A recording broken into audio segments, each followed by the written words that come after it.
Hello, everybody. How you guys doing? Welcome to my channel. My name is Elizabeth. And first of all, I want to tell you that I've changed my channel's name from Galactica Musings to Ellie of Era. Why to Ellie of Era? Because it's how it represents what this channel is about.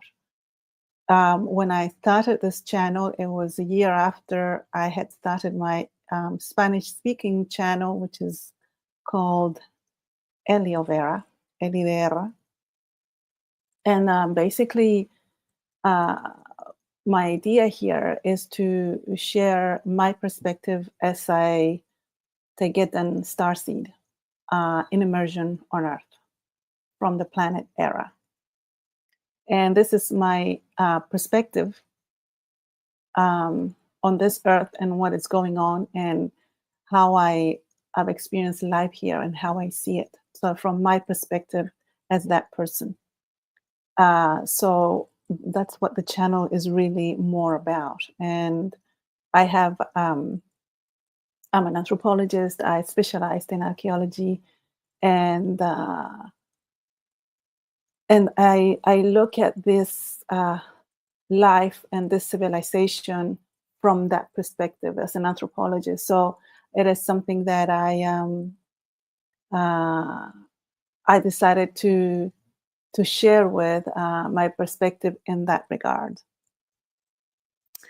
So the new name of this channel is Ellie of Era. So I haven't made all the changes yet on the channel. And so you will see my previous name, Galactica Musings. And Galactica Musings, it was a bit, I think it was a little difficult for people to kind of understand. They thought, okay, she's going to talk about, something galactic, obviously extraterrestrial. And they probably thought it was just like a large perspective of what it's being talked about, most probably outside the Tagetan disclosure. And it's actually the opposite. I talk about it from the perspective of the Tagetan disclosure and me being Tagetan. So that's that. Here it's really, really hot. I have the window open right here, my side, and it's muggy and it's just insane. I'm in New Zealand. The weather here has been weird. I do not remember this type of weather before. It has definitely changed. And what I've noticed around the world from other starseeds who have been sharing the weather, it's that it's usually cloudy. And I find that when it's cloudy somewhere else, it's cloudy here. And you're thinking, well, clouds are everywhere. Yeah, but everyone kind of knows the type of weather they get in each season. So they kind of know how much cloud, how much sun. You can kind of follow a pattern year after year. And when people mention something, it's been really cloudy. It's because it's unusual. And so that's one of the unusual things, specifically here in Auckland, in New Zealand. I always say the summers here are very short compared to winters. The only difference between summer and winter is that it rains less. That's basically it. The temperature goes up a little bit, but that's it. But now, for example, this year, well, I have been away for the last 7 years.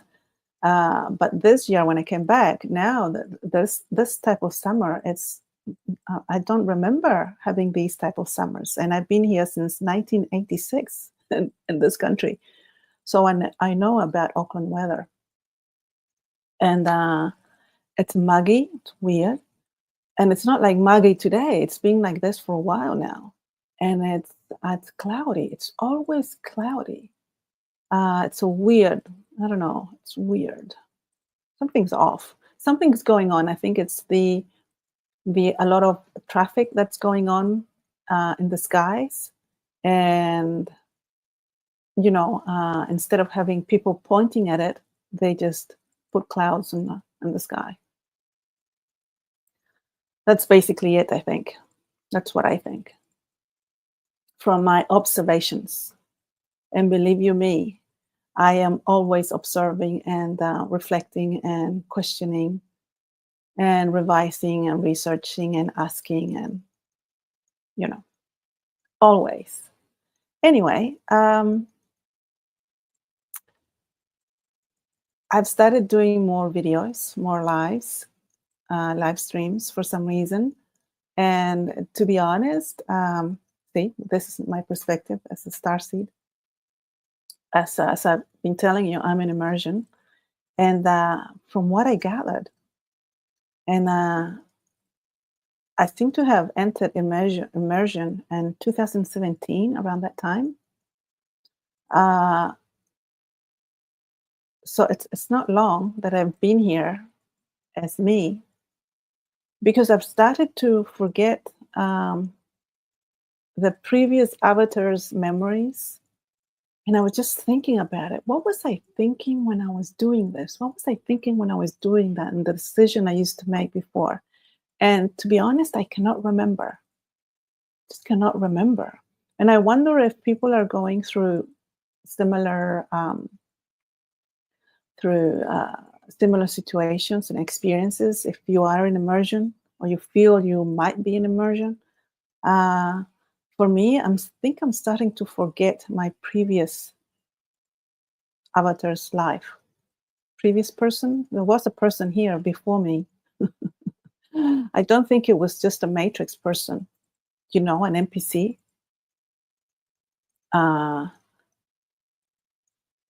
And yeah, and this is one of the things that I wanted to share with you guys today. It's my experience as a person in immersion, and living a life in someone's life, and trying to pick up this life and carry on. And I've found it difficult, even though before this person found it difficult. I'm finding it difficult too. It's like, um, one of the things that I've realized is that I can't seem to get back. I have never been able to, oh, I don't know, kind of, well, I'm trying to figure out what to do in this society, in this matrix, because it's kind of tricky, especially for me. For example, I've been wanting to get back into doing some research, to get back and study and do more archaeology, do some type of anthropological work. And to do that in the matrix, you have to get into the society itself. And I'm finding it really difficult. I can't seem to engage with people. And I'm thinking, should I just let it go? Should I do something else? And I find myself in a situation that it's kind of, it can be isolating in some ways, because if you um, for example, this channel and my other channel, and all the star seeds that I talk to, and all the people that I talk to, all my friends are star seeds. They are all over the world, etc. They are my friends. That is my life. That is the community here. That's my society here. And so we talk about the Federation. We talk about what's going on, what we see at night. We talk about what the Taygetians are saying, the news, and etc. etc. And having to go and work or do something in the matrix, which is outside this type of community, for me, it's quite tiring. I can't seem to keep it up. I just can't seem to pick it up. I feel so out of place. And I'm trying to force myself to do it, and I just can't seem to get into it. And so I'm finding myself in a critical place because it's difficult. So what do we do? What am I going to do? Um, so that is the place that I am at the moment, and I think many starseeds find themselves in that place. They just don't know what to do because they can't seem to fit in a place and keep it up. Uh, so that's what's happening with me at the moment. I thought I would share that with you because it's something that I talk about as well in my Spanish speaking channel. And I haven't been able to talk about it here. Basically, I think it's because of the name of the channel. For some reason, the name of the channel, it was just putting me off for some reason. I don't know why. I feel like I wasn't able to talk about myself. I don't know. Anyway, in other news, I wanted to tell you about, I've been thinking about this since the latest news from Mary that I was telling you about, that I was quite frustrated because it's not the news that I was expecting. I was expecting more. I was expecting something else. And I was quite surprised at what she was uh, sharing with us, and to the extent she was sharing it. I mean, she had a lot of details in there to share. And I thought, why is she adding so many details? And that's when I realized that that's what people call drama. She says that she talks about a lot about the drama that goes on and nobody wants to hear about it. That's when I realized what she meant about the drama and what other people think about the drama. I call it details of life. And I thought she can, share as many details as she wants. I think it's kind of fascinating, to be honest. But in this regard, I realized I'm like, yeah, I don't want the details at the moment. I want to know more what's going on in orbit. Because to be honest, I thought there was a lot of, I don't know, action going on, a lot of fighting, to put it in plain English. A lot of, there was a war going on, there were fighting, there were firing, there was a lot of action going on. And I think I could be wrong. I mean, I could be wrong, but then I thought, well, if that was going on, I don't think Mary would have the time to make videos, right? I don't think so, because when you're at war, I don't think she's going to say, okay, wait a minute. I'm going to make some videos for YouTube and let people know what's going on. I sincerely don't think so. So I don't think anything like that is going on. I think that the attacks, the war that is going on, it's mostly astral and more of just very annoyances and disruptions, maybe disruptions to their internet, disruptions to them being able to be in orbit, problems with their health, problems maybe with communication between them and other star seeds, or not being able to communicate with Federation when it's needed, having the lower Federation, because of the lower Federation that's being annoying here, annoying them in some way, sending messages that make no sense, being disruptive, being disrespectful, etc., etc. So I think that's what the war that's going on at the moment, and it has increased since they've been here. Since Alan realized what was going on and started telling all the other the races what was going on. So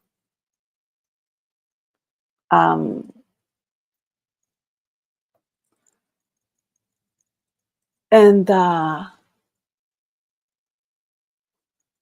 so So I'm thinking, yeah, I don't think that's what's going on, and I don't think we're gonna get those type of news because it's not happening.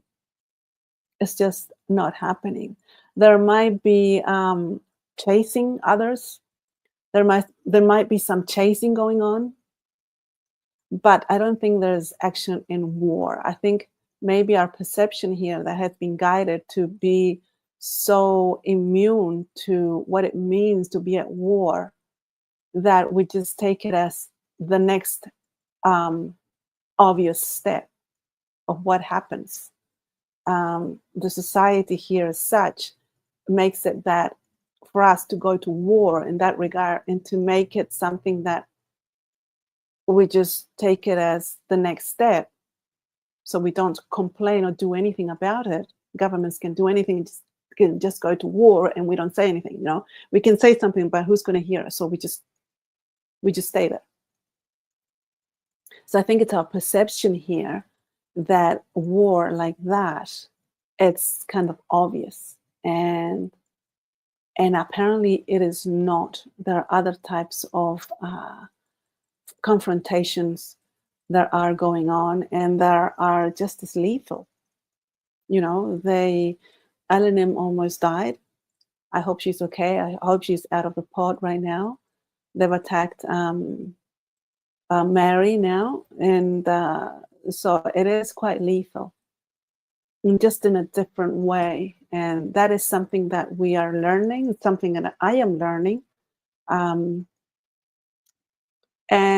if we want to know more about this, because we are in it, we can't seem to. If we want to know more about this, I think we have to update our perception and our understanding, especially understandings of the difference between this society and how we are guided to what the society is out there, even though I think none of us will really understand to what it is to be out there. But I think it's interesting to learn more about it. And I think it is something that we cannot say, okay, I don't care, because we cannot go back. Once we know that there is federation, there is something else, there is another life, that this is so fictitious, it's nauseating sometimes, that you just cannot ignore it anymore. So you kind of start gravitating towards this other new life that we start having. And obviously we are very interested to know what it is, and we want to know more about it, and we want to understand it, and we want to be involved. Even if we just give our opinion, we want to be involved, because I think our opinions, our comments, whether we write them on Telegram, on Cosmic Agency, the chats here, or me talking, I think the races are listening to us. They are reading our comments and what we're saying, because they are our family. Your race is up there looking over you, especially if you are in immersion.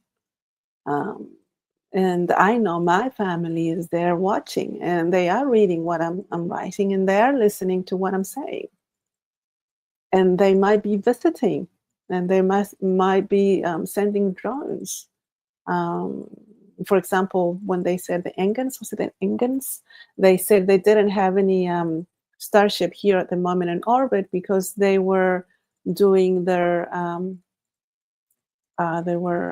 doing security work, apparently, around planet, I don't know which planet. But they did come over to Earth and check on their star seeds. And there's always some type of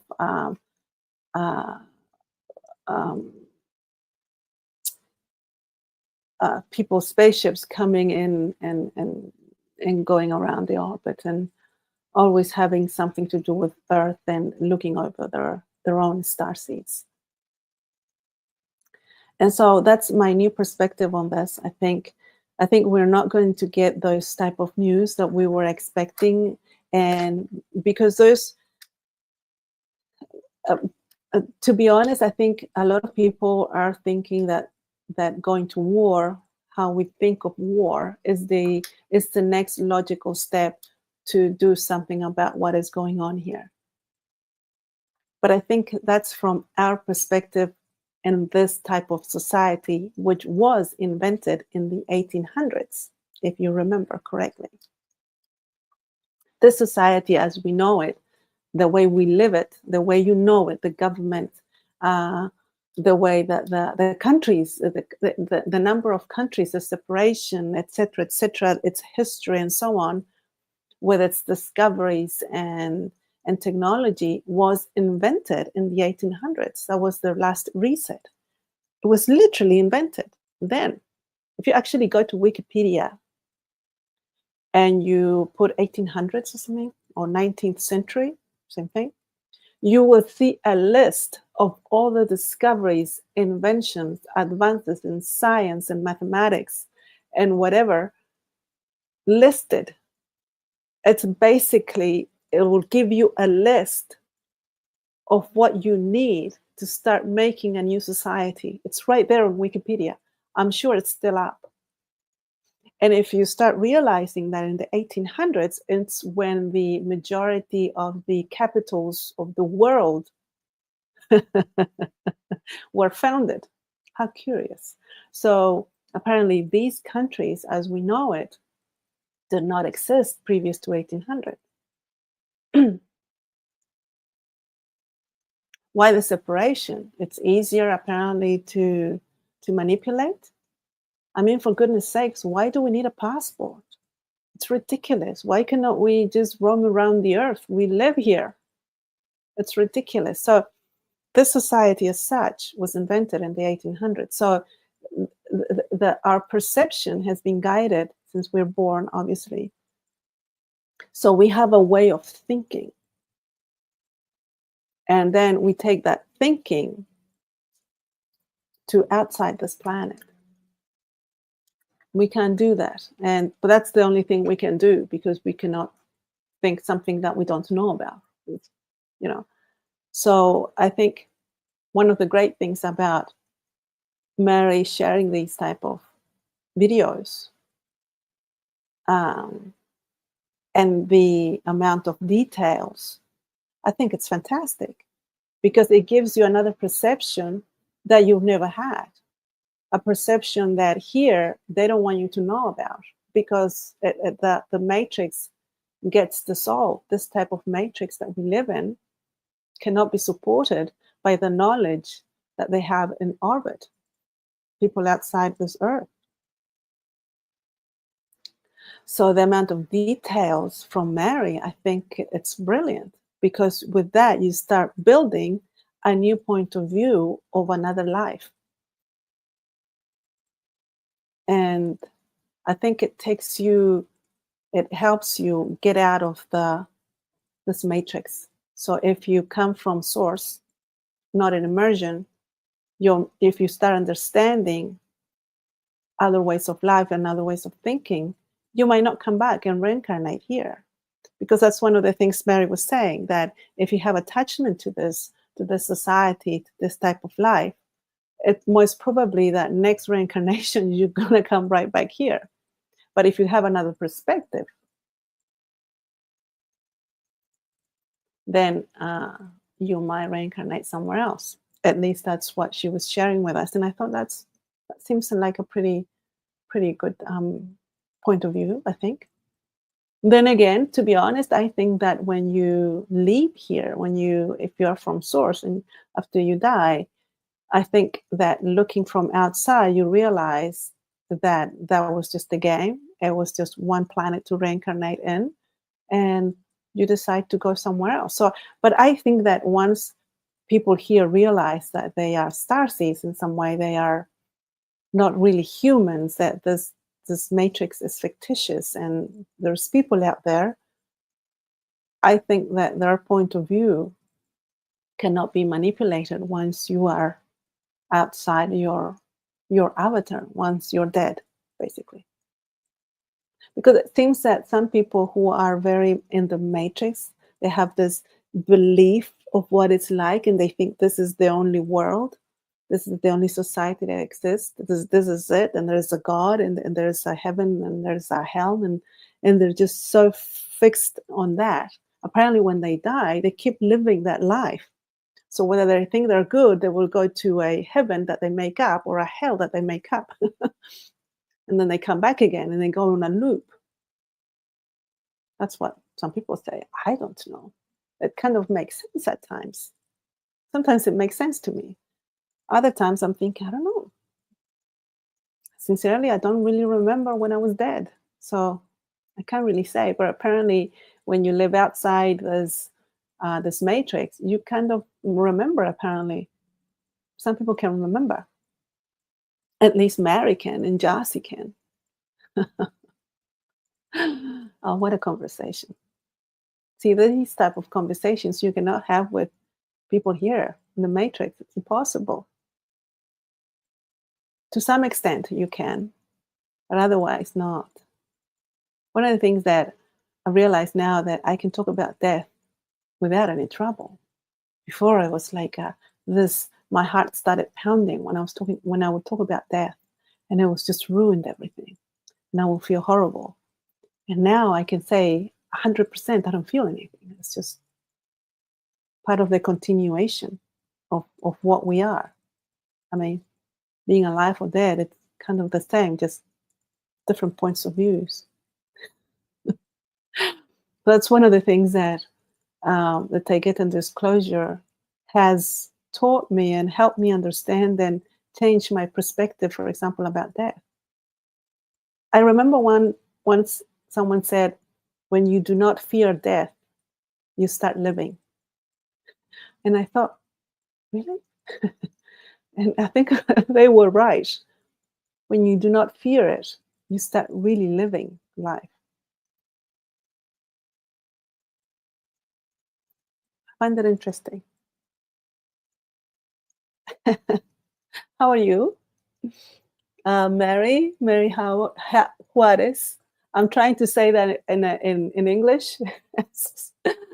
How are you? Hello, Mark Harrison. Hello. Yes, that's my new Elio Vera. Thank you.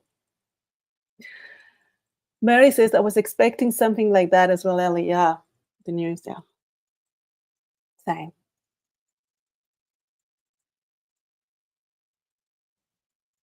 Mark says we need a passport because we live in an open air, free range prison still. Yeah. It's insane. It's ridiculous. Once, this thing about passports. I remember one of the first videos I heard from the Tagetans.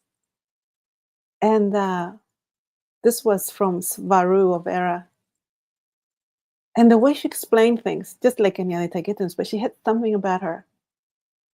And the way she said it, she said, it's ridiculous that you need a passport. I mean, why would you need a passport? This is your planet. You are a citizen of the planet. Why do you need a passport? And at that moment in time, it made so much sense to me. And I found it the most ridiculous thing in the world to need a passport. There are some things that you kind of learned from this disclosure that you think, why didn't I think of it like this before? Why didn't I felt it and understood its complexity before? Kind of realized that we were restrained in some ways, and I didn't like it. The IDs, the passport, the borders, the difficulty of going from one place to another on Earth. I did find it weird and restrictive, and it's a bit much. But then there's so much fear put on you, that your neighbor is dangerous, your own neighbor, what could they be doing there? We need a fence. And let alone, what the other country is doing. Oh my God, and what the other country on the other side of the world is doing. Oh my God, not to think what the country in a third world. And it's just fear, constant fear. And once you get there, nothing happens. Have you realized that when you go to a new place, you land, and after a while you realize that the people there are kind of the same like the people back home. They're just wearing something different. They look different. They speak differently, but they're the same. They laugh at the same things, they may joke at the same things, they say hello, they get embarrassed, they are polite, they are brilliant, they're intelligent, they're funny, just like the people back home. And then you start getting to know them a little bit more. When someone invites you to their home in another country, you realize they're the same as your neighbor, as your mother, as your friend, just maybe with an accent, with a different language. This is the same. And you think, we're so divided. It's ridiculous. It's just fear that's built up in our minds. And it's one of the things that I realized that there's sometimes, I think this happens to a lot of starseeds, that we feel vulnerable at times and we feel isolated because we can't talk to many people about us.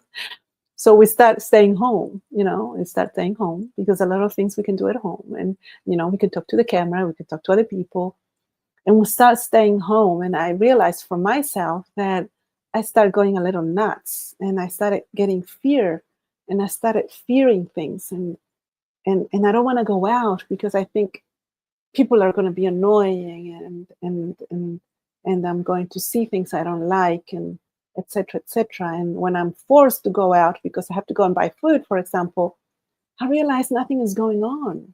I walk past and people say hello, say good morning, and you see people now sitting at the cafe having a good time. You go in and the person who serves you says hello, and you start talking to them, and you say, oh my God, this is wonderful. So I think that being in fear is so easy for everybody to get into. I mean, you just go in fear without anybody. That's when I realized for myself. I go into fear on my own in my house. I remember my father saying to me, because he's like me, he's not extrovert. He's not an extroverted person. He's an introvert. But he realized that a long time ago. He said, "Oh no, don't stay home for too long. Don't be alone for too long. That's dangerous. Don't do that. No, no, no, no."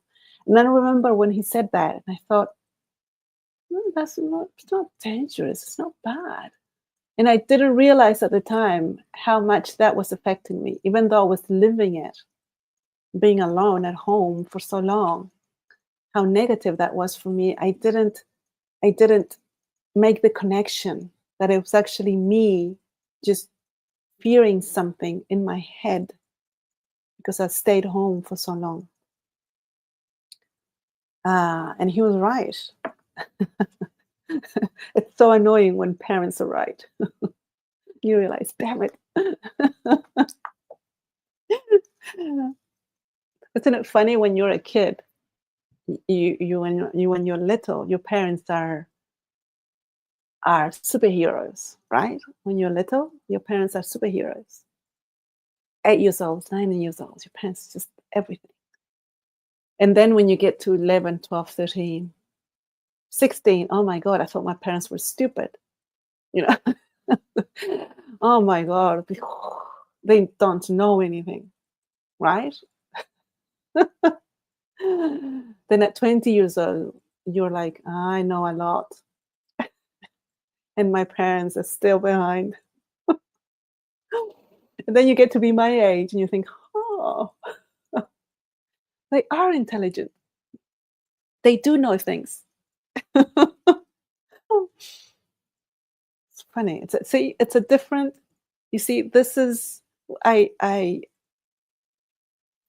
share this, not so much because I like the conversation, but because it has a point. And the point is that is part of this society that exists on this earth, on this planet alone. You won't find it anywhere else. Because children, for example, in Taygeta at 13, they start remembering their past lives. And I think children, having children, and Taygeta, for example, I can only talk about Taygeta. I don't think what the family is like, it's not like we see here. I think children there are part of society. I don't think they're just cared for just the parents, and they are a nucleus, just there at home and doing the right thing. I think everything is part of society, so they're taking care of society as such. Even though the parents obviously look after them, I think it's quite different. And from what I remember, the children, they start getting their own homes, I think by 13, when they start remembering their past lives, and they get their own home with their own kitchen, their own bathroom, their own house. And someone asked them, and they said, "Well, how about the kitchen? Do they just like any other kitchen? It can be dangerous for a 13-year-old." They said, "No, there are precautions taken, and they it's built to their level because they're still small. They're not as tall. They're still growing.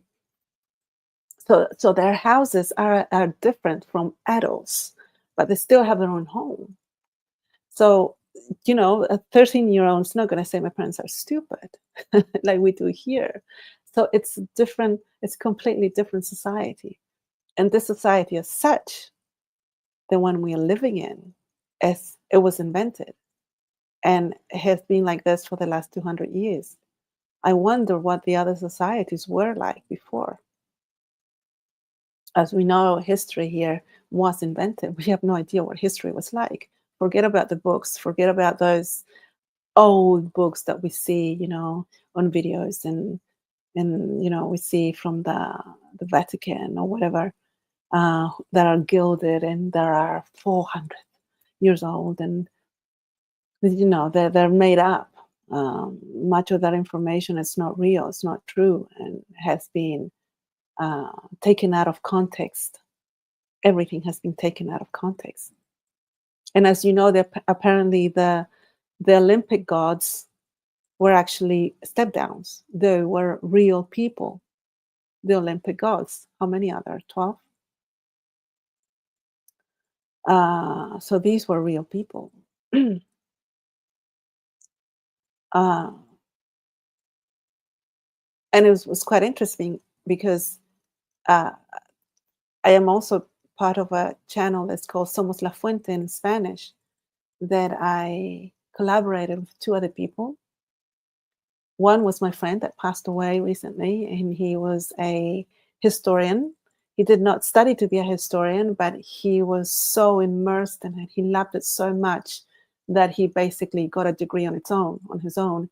He learned so much about history that he was amazing.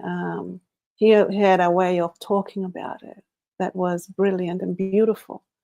And I also collaborated with Victor Vargas, and he is a journalist, a Chilean journalist. And now he's not working as a journalist anymore, but he worked for the national newspaper in Chile, El Mercurio, for a while there. He's now working in the governmental offices. You've got to pay your bills, Anyway, we all three of us decided to look at the archaeological record of monuments around the world and try to decode what we would see, for example, that was written in tombs, what was what do they call geoglyphs and hieroglyphs and etc. And all these constructions and Machu Picchu and the pyramids and all the pyramids around the world that are still being discovered. And we could see and we used the information from the Taygetaans, we could see the similarities between them. So when they tell us that there was no contact between people before, it's actually not true, because we see the same construction that is in Machu Picchu to what's in Mexico, to what's in China, to what's in New Zealand. Apparently, there's a pyramid here in New Zealand, but the government doesn't want excavations. Can you believe it? And I think there was a structure here in New Zealand. From what I could see, I could get a video. I was actually able to see a video of a wall that was below the surface that was found. And I saw the video of it, pictures of it, and I compare it to Machu Picchu's wall, and it's the same. It's the same thing. And but apparently the government does not want any excavations because apparently an archaeologist, well-known archaeologist, decided that it was a natural a natural site. You know, it was something natural. There was nothing there. And I'm thinking, well, if there's nothing there, why can't we just double check and excavate? I mean, wouldn't you excavate? Of course, if there's a pyramid, heck yeah. But there is apparently a sign posted on that place. It's like in the middle of the forest somewhere here in New Zealand that says no excavations can be made here. It's in the middle of nowhere. There's no damage can be done there. So that should tell you something, right? That rings bells. But that's what happens around the world. One of the most horrible things that can happen to a historical site, to an archaeological site, is for the archaeologists or the people that take care of these cultural sites, that they start rebuilding it so that people can know what it looked like before. To do that, it's to plainly destroy what's already there. Whenever you start rebuilding something that you don't know what it looked like, it's the minute you start destroying all the evidence that you could possibly find as time goes on. As time goes on, there is new technology. With new technology, you can make advancements in the way that you process remains, the way you can learn about it. And when you destroy it by rebuilding it, there's no way, you cannot go back. It's been destroyed. You can never know what it was like. To know what it was like, it's complete ignorance on the part of scientists. It annoys me. It annoys me so much. And I say this, it's the ignorance of these scientists. It's beyond me, beyond me. And I'm going to start singing like a canary. Canary, canary, canary, canary. Canario? Canario in Spanish, this little bird canary. Singing like a bird. Because I'm so annoyed at the destruction of historic sites around the world that's being made. So if you are ever in the presence of someone saying, let's reconstruct such site, you jump and say, don't do it. You'll destroy it. And if you start explaining to people what it means to rebuild a historical site, the destruction of it, I think they will start to understand. But nobody says anything. Nobody tells you anything because it is so well guarded. These sites are so well guarded that they destroy it anyway, unfortunately. As we all know, these ancient sites, they had advanced technology in them, which is why they make no sense to us. And it's one of the reasons why they name them as ritualistic places. It's all about rituals. I mean, it's so ridiculous to think that the previous inhabitants of this earth, who were so advanced, obviously from the structures that you see right in front of you, that all they thought about was rituals. They were so religious, these people, that it was all about rituals. It's ridiculous. It's not. It's just that all the technology was taken away, and all the that was left was rock. And some of this rock, it's from other rock. It's actual rock that has been worked on, but it is what we call what do you call it? Concrete. Concrete. It's like the similar to concrete. Concrete. Concrete. Concrete. Concrete. Concrete. Concrete. You know, when you make sand and whatever else, whatever. I cannot speak right now. Concrete. Yeah, with sand, gravel, and water. And there's something else in there. You mix it, you make concrete. So it's a similar thing they did before. It's not concrete as such, but they make it, and to us, it looks like rock that's being cut. And that's how they make the walls. So these places, they would hold advanced technology. So that's why they make no sense to us, because we don't know what that technology looked like. And it's so difficult for people now to believe that they just accept what the scientists tell you, which is that people would use it as a ritual place to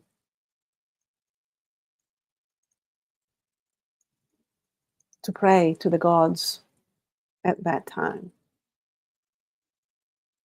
Seriously. So that's interesting.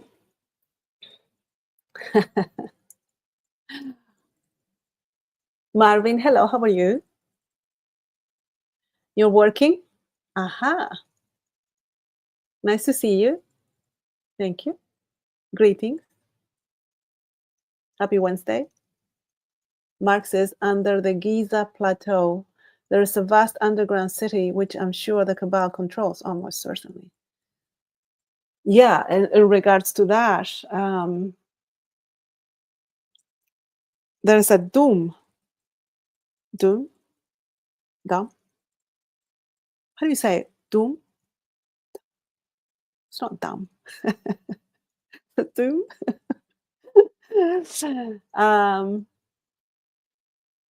There are underground structures. It was confirmed by the Tagetans.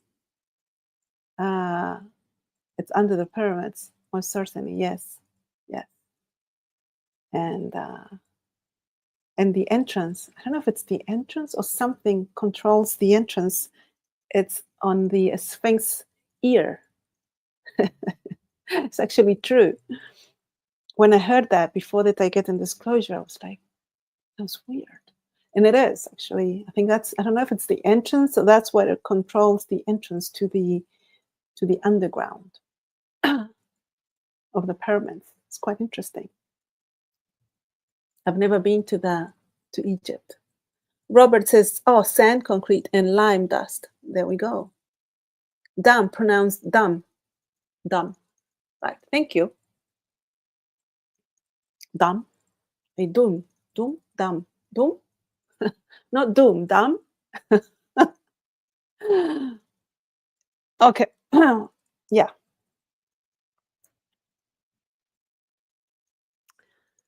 So that's kind of interesting. So that's why I changed the name of the channel, because it see, that's interesting. As soon as I changed the name of this channel to what I wanted it to be like, and from the beginning, is when I started to actually relax and talk to you guys a bit easier and share more information, which is what was my intention from the beginning.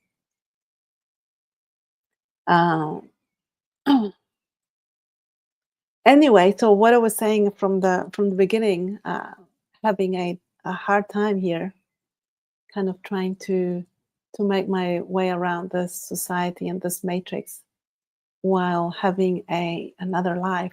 You have a double life, you know, when you are starseed, when you're aware, when you have so much information. The Tagetan disclosure gives you so much information that you can you start building another life, and you start living another life parallel to it. And it's something that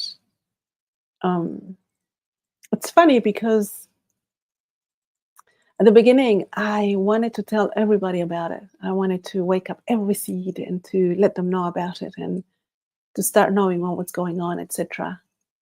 And right now, I have to tell you that I don't think I could do that to star seeds because it means that they're going to start living a second life, a different life. Uh, and at times, I find it can be difficult. It's already difficult just living within the matrix, and it can be difficult living a double life like this because for me, I find it that uh, I cannot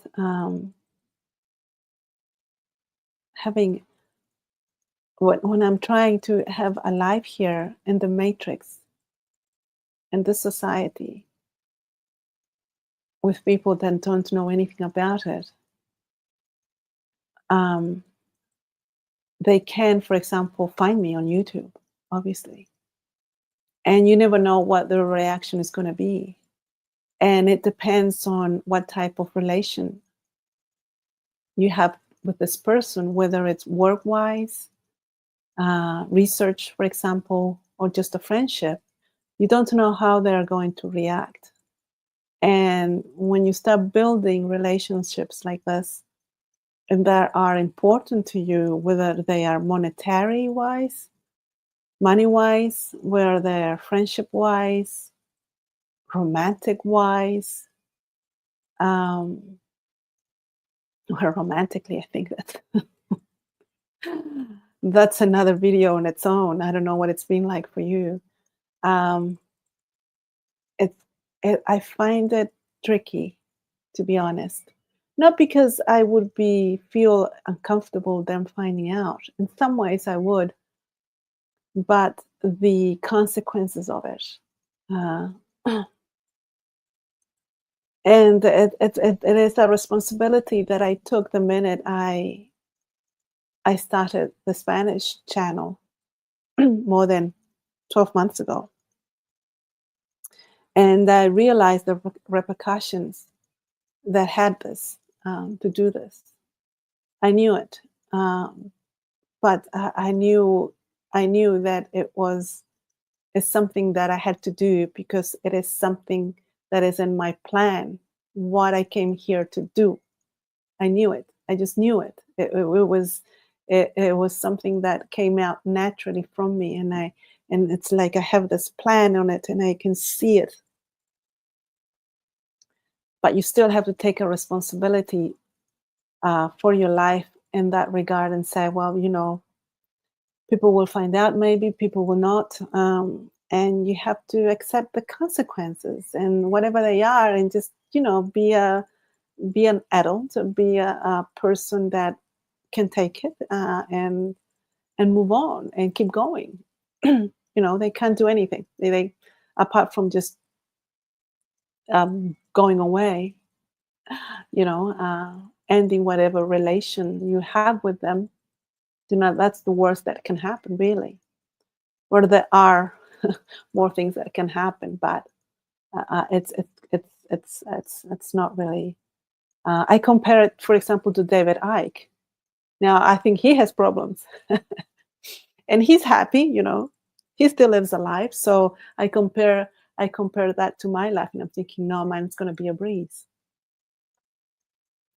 So it has been difficult, and but I think you learn to live with it. You adjust. In some ways, you have an advantage because I think the advantage of knowing what's behind the curtain, of knowing about that this planet is not the only planet, that humans are not the only beings that exist in the universe, that this is fictitious, and that you can prove it yourself.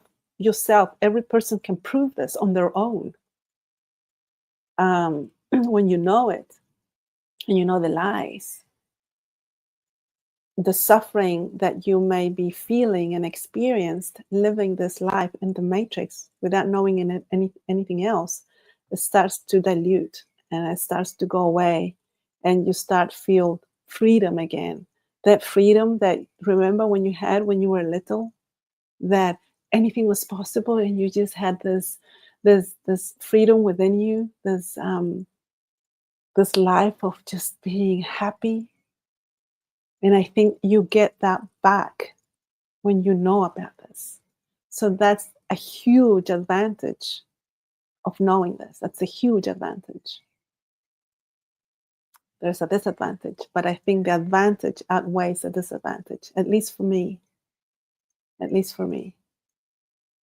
Uh, yeah. I don't know how you guys feel. Have you been able to how is it leading this? Because you live two lives, isn't it? You live two lives. Have you been able to manage it well? Is it going well for you?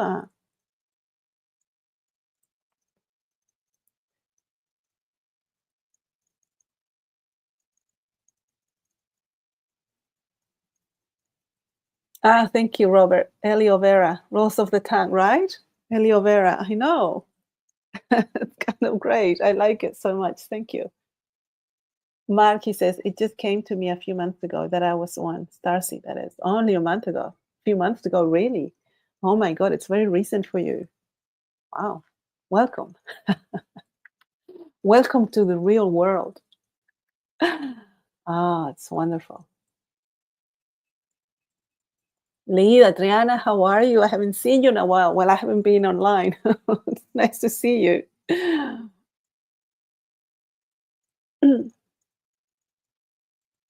You feel the same, Robert? Yeah, it's weird, isn't it?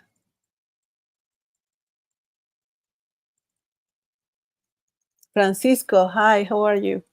Saludos. Thank you for being here. And so let me just check how it looks. I think the internet is working better. You know what I think it is?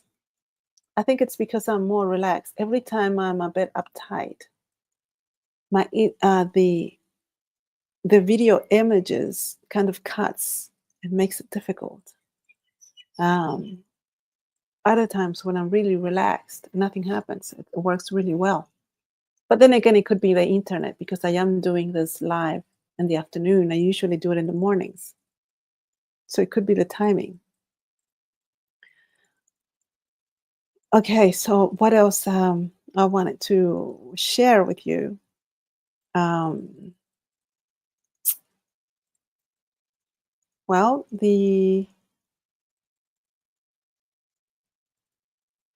I was the latest video from Mary, Advanced Souls, right? That's what she called it. It's quite an interesting explanation, isn't it? I like it. I really liked it. It made sense. But I like it that she explained very well, which is really important, especially for new star seeds, because when we come out of the new age, because that's the only alternative to religion here on earth, there is the idea that there are gurus and people who are masters and advanced souls, and if you're advanced, the one standing next to you, it's lower on the hierarchy, a lower being, doesn't know very much. And she said that it has nothing to do with that. It's just a perception. And I liked the way she explained it. It was really nice, and I liked it. And it made sense in some ways, and it explained as well the confusion there is in the New Age movement in regards to the advanced souls and the old souls,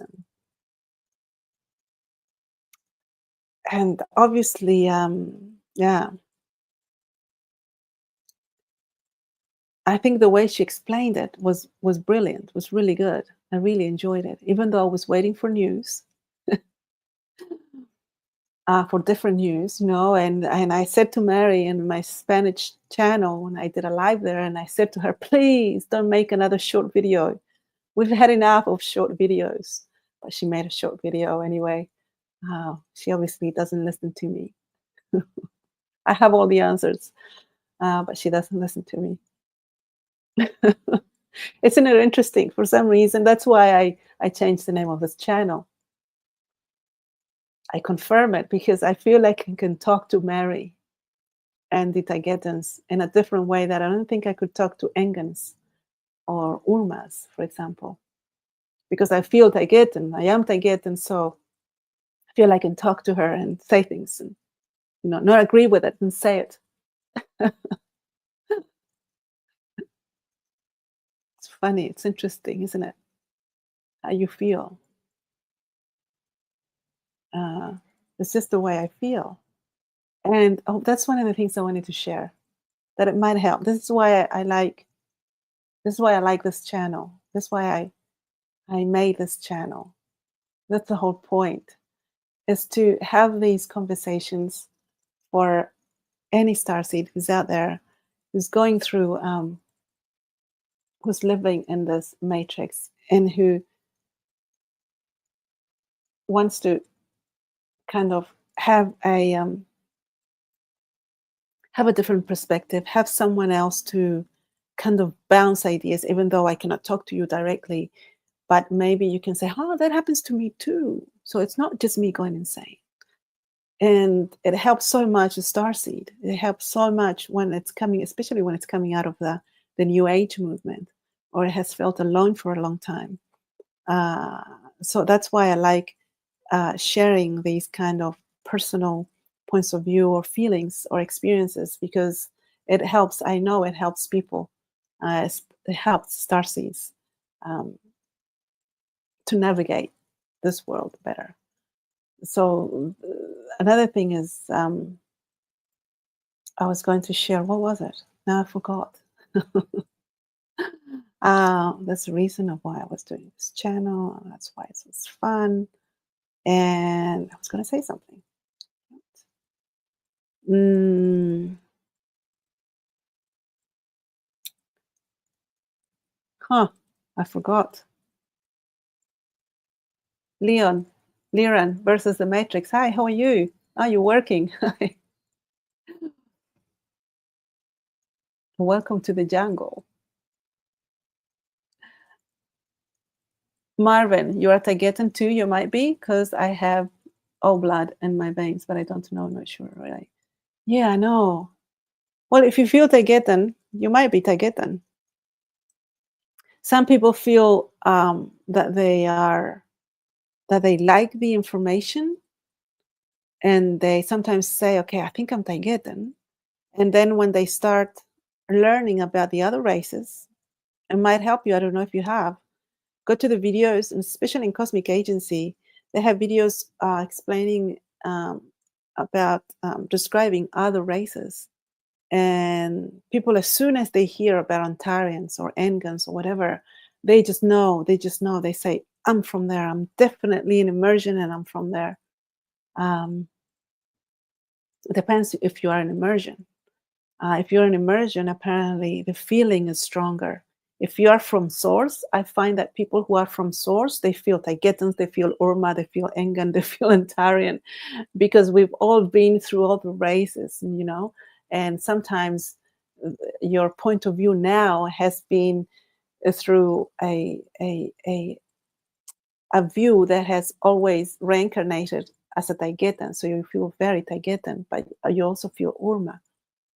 But people who are in immersion, they feel this strong attachment to one single race. And that's when it tells you that you might probably be in immersion. But if you feel like you're from all of them, you're probably from source. You're probably not in immersion. That's what I've learned from observing people talk about all this. The minute the Tagetans talked about immersion, I just knew it. I just knew it right away. Oh my God, I'm in immersion. And the minute I found out, not that I found out, I just knew. It's the minute I started to feel like I was like I was somewhere, because I felt so lost before and so down. And the minute I found that I get on disclosure, and the minute I found out about immersion, I just knew my place in the world for some reason. And my life completely changed, because you feel you kind of, it makes sense, because this fictitious reality does not make sense at all. That's what I say to people. You don't have to believe, you don't have to believe that there is a conspiracy here. It's what Ike says. Because when, for example, I got to Ike, David Ike, someone asked him, but you see conspiracies everywhere. He said, no, I only see one conspiracy. There's only one conspiracy that has huge ramifications. Only one. And what is a conspiracy theory? A conspiracy is a two or more people that get together and plan something to attack someone else, to do something bad to someone else behind their back. That's a conspiracy. And what's going on here? Two or more people get together and hash a plan to attack humanity. It is a conspiracy, and there's only one. And you can prove this. You can prove this. You can prove. And the thing is, for these two or more people, this group of people, to do this to an entire planet, to a whole society, it needs to be superior to you. It needs to be superior to humanity. In what way? Technologically superior. They need to have more knowledge, because they do. They have access, obviously, to their past lives, but that doesn't matter. They need to be superior to you in those ways, for them to be able to do what they do to this society. Because if you start studying the financial aspect of this, the governmental aspect of this, the society itself, in regards to poverty, the rich, etc., and how this world works, it cannot be sustained by itself. It's not sustainable. It is impossible. And this research can be done by anyone on this earth, and they realize that it's not sustainable. I remember one person said, he was a financial genius, and he said, if everybody in the world knew at the same time how this financial world is made up and how fictitious it is, it would end in hours. It would end in hours.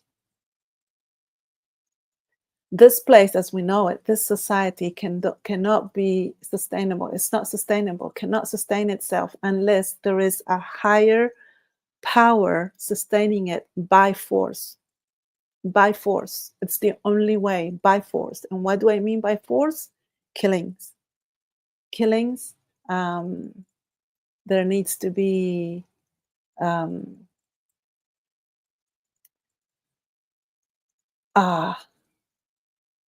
it results in fear. They inject fear in you in whichever way possible.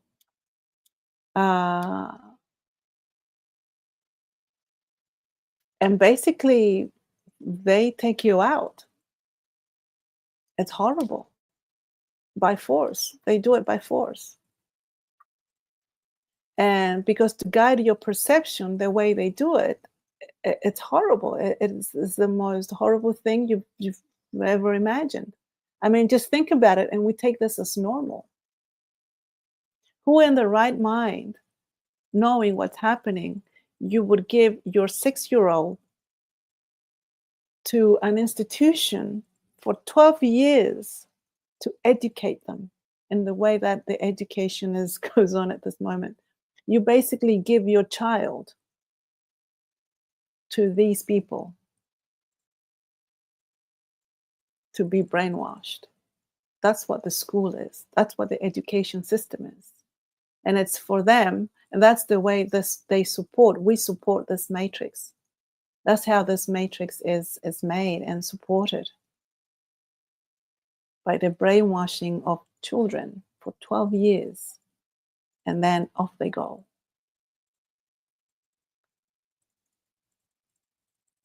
So the society as such, anyone who starts saying to me, there is no conspiracy theory here, I don't even have to tell them about extraterrestrials.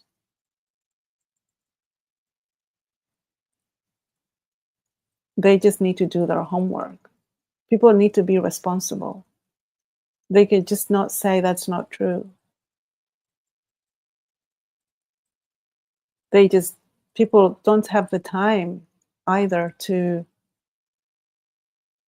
research, to learn, to understand, to reflect on what's going on here, because they're too busy making money to pay the rent tomorrow, to pay for food tomorrow, to make time to go on holiday, because it's so needed after working 40 hours a week. So the ones that do are the ones that, for some reason, remember something else and are more awake, I guess. And they just starting to go crazy, and they start to doing their research. And they find out. You will find a conspiracy here. You will find it. Because it's not sustainable. This is not sustainable. In fact, you don't have to go far. You don't have to do really deep research. Heck, you can just read David Icke's books. I haven't read them, but I'm sure they'll give you all the answers. His books are this thick, and he proves there what he says. I love that man. I admire him, most certainly. It's amazing he's still alive. So I was saying in the Spanish channel, I'm thinking he's probably an Urma seed because he's still alive. That amazes me. Apparently, he's not able to enter. I think he's been banned from 26 countries, if I'm not mistaken. 26 countries. Can you believe it? I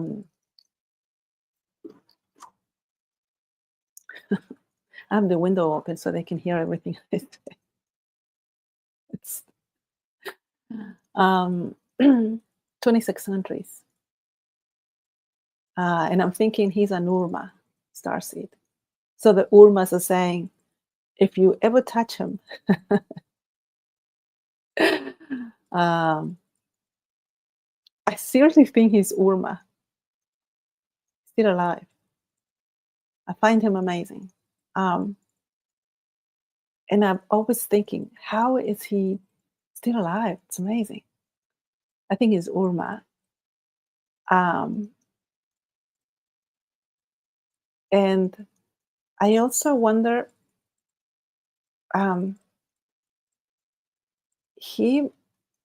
because I'm thinking, why is he banned from so many countries? I mean, isn't free speech something that we defend? Apparently, we do not defend it. There's no free speech in this world. Absolutely not.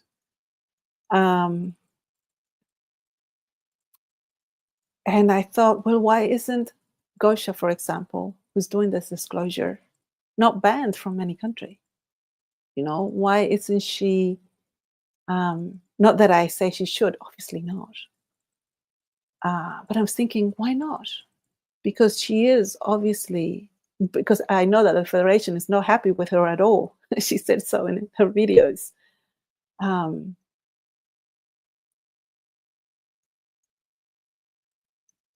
And I'm thinking, you know why? Because she, I think, there's a difference between David Icke and Gosha and Robert, is that David Icke doesn't talk about extraterrestrials. He just talks about a conspiracy theory. He never talks about ET. And he may mention it, but if he mentions ETs, he just says that there are interdimensional beings. So that's kind of a safe place to be in. So David Icke, because he doesn't mention ETs, people still can still listen to him because they don't have um, dissonance, cognitive dissonance. Because as soon as you say ET to people, they either laugh and they stop listening to you, because that's what the matrix here in society uh, has made you uh, do on your own. They make people believe that that is ridiculous. It's for people that are ignorant to think that ET exists. So they laugh at you and they stop listening to you. So you can talk all you want and people will listen no matter what you say. But as soon as you say something about ETs, they'll stop listening to you. A lot of people, 90% of the people will stop listening to you. So that's the difference between Gosha and Icke, is that Icke never mentions ETs. So a lot of people keep listening to him. So that's why he's banned and they make his life miserable. But he's still quite happy, apparently. He doesn't care. It just goes on and on. He's brilliant. I like him. So, learning from Icke and learning from this observations, see, that's why I like observing, because then you can take this information and apply it to your life, no matter what you're doing, no matter what type of life you have. For example, for me, if I want to have a conversation and have people listen to me and to get them to think about something, I'm not going to mention ETs, but they will know I'm talking about a conspiracy. But then you have a lot of information for them to go investigate on their own. This is the thing, is that if people put a little effort on it, in it, they can investigate everything that we say and they will realize what's going on. It's kind of interesting. I'm going to start reading David Icke's books. I don't know if you have read them, but I found his books in the local library. I thought they didn't have them, but they do. They have them all. So I'm getting those books out and I'm going to read them. So good. Okay, Jason, hello, how are you? Keep up the joy. Thank you, will do. Robert, you feel you are from Temar. Temar. But also I feel I'm an explorer out there in the cosmos. Yes. Actually, my friends, they feel like that as well. And I have a feeling I'm an archaeologist as well out there. Archaeologists, apparently, they go exploring and many of them never come back. I have a feeling I've been one of them in my previous reincarnations. I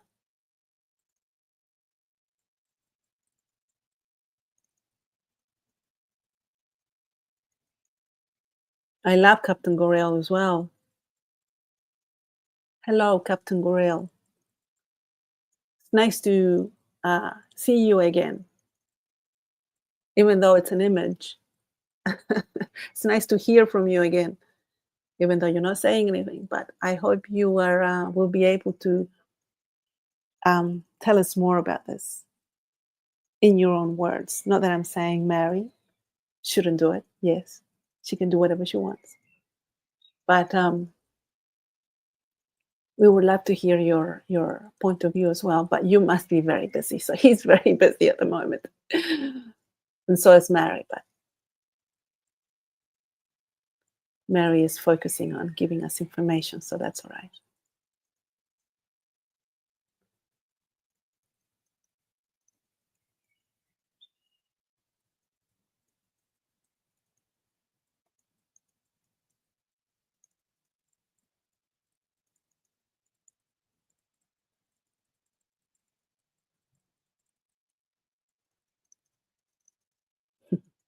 You will be back.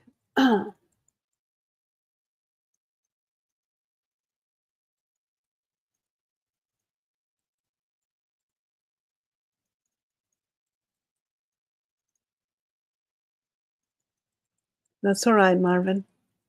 Take care. See you later.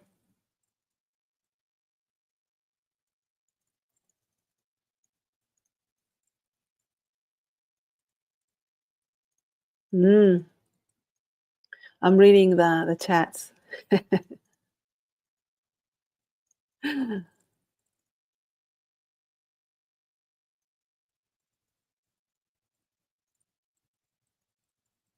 Ah, okay.